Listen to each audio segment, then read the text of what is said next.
আসসালামু আলাইকুম। আজ রেসিপিতে আমি স্পেশাল এক ধরনের লাড়ু নিয়ে আজ হাজির হয়েছি আমি। এটা বিভিন্ন প্রকার সূর্যমুখী ফুলের বীজ, তারপরে চিয়া সিড, তিসি এবং বাদাম এবং মিষ্টি কুমড়োর বীজ নিয়ে আমি তৈরি করেছি এই নাড়ুটা।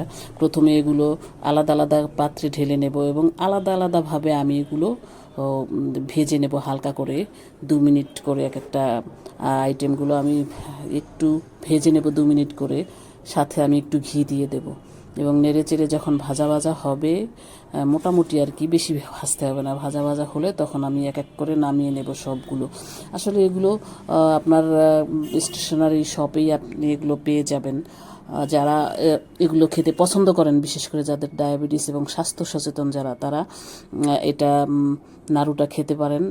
এবং এটা ডায়াবেটিস যাদের আছে তারা এটা নির্দ্বিধায় খেতে পারেন। সাথে একটু খেজুর দেবে, এটা বাইন্ডিংয়ের কাজ করবে। তো আমি সবগুলো আস্তে আস্তে করে ভেজে নেব, আলাদা আলাদা করে ভাজবো, আলাদা আলাদা পাত্রে নামিয়ে রাখবো। এরপরে আমি এক এক করে ব্লান্ডারে হালকা একটু ব্লান্ড করে নেব, মানে বিচি বিচি দানা দানা থেকেই যাবে, অল্প অল্প করে আমি ব্লান্ড করে একসাথে মিক্স করে নেব। তো এই ধরনের আইটেমগুলো আসলে খেতে খুবই মজাদার না হলেও স্বাস্থ্য জন্য অনেক উপকারী, তাই আমি এটা করেছি আর কি।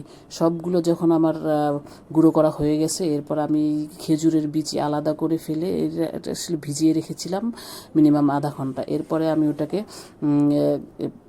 ঘি দিয়ে আমি ভেজে নেব, কিছুক্ষণ ভেজে নেব যাতে গুঁড়োটা একেবারে মিহি মিহি হয়ে যায়, হালুয়ার মতো। এরপর আমি সমস্ত বেটে ব্লান্ড করে রাখা আইটেমের ভিতরে আমি দিয়ে দেব এবং সাথে আমি ঘি দিয়ে দেব। একটু ঠান্ডা হলে তারপর আমি মেখে নেব ভালো করে, কারণ এটা হাত পুড়ে যাওয়ার সম্ভাবনাটাই বেশি।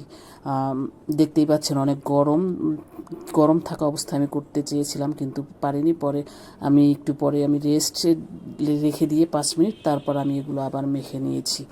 মাখা হয়ে গেলে তারপরে আমি আরেকটু হাতে ঘি মেখে নেব।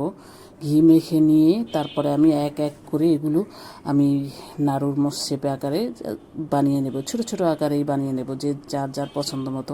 আমি একটু ছোট ছোট করেই বানিয়ে নিচ্ছি। আসলে আমি এই প্রথম বানিয়েছি তো তো আইটেমের আসলে পরিমাণটা আমি ঠিক করতে পারিনি, এই জন্য খেজুরটা বেশি পরিমাণে দিয়ে দিয়েছিলাম, যার জন্য একটু বেশি পরিমাণে নরম হয়ে গিয়েছিল। তারপরও খুব দারুণই হয়েছিল। আমি এক এক করে এগুলো নাড়ু আকারে শেপ দিয়ে তারপরে বানিয়ে নিব। এরপরে আমি আসলে একটু যেহেতু নরম হয়ে গিয়েছিল, তো আমি এক কাজ করেছি, আমি গুঁড়ো দুধে কোট করে নিয়েছি একটু একটু করে। সবগুলো কোট করে নিয়ে তারপরে আমি সেগুলো আরেকটি পাত্রে রেখে দিয়েছি। এবং এতে আসলে এখানে আমি একটা মানে বাদামও দিয়েছি এবং সাথে কিন্তু আমি চাল ভেজে রেখেছিলাম, সেটাও দিয়েছি। এবং ঘি দেওয়ার কারণে একটা আলাদা স্মেল এসেছে এবং সাথে কিন্তু আমি গরম মশলার গুঁড়ো, এলাচির গুঁড়ো আমি দিয়ে দিয়েছিলাম, সেটা আসলে বলতে ভুলে গিয়েছিলাম। তো অনেক সুস্বাদু হয়েছিল এই নাড়ুটা। তো পরবর্তীতেও যে কোনো ধরনের আমি বীজ দিয়ে আমি আবার নাড়ু তৈরি করব। আসলে আমার সংগ্রহ এবার এতটুকুই ছিল, সেজন্য আমি এভাবেই তৈরি করি। পরবর্তীতে আমি আরও বিভিন্ন ধরনের বীজ সংগ্রহ করে সেগুলো দিয়ে নাড়ু তৈরি করব। আজ এ পর্যন্তই।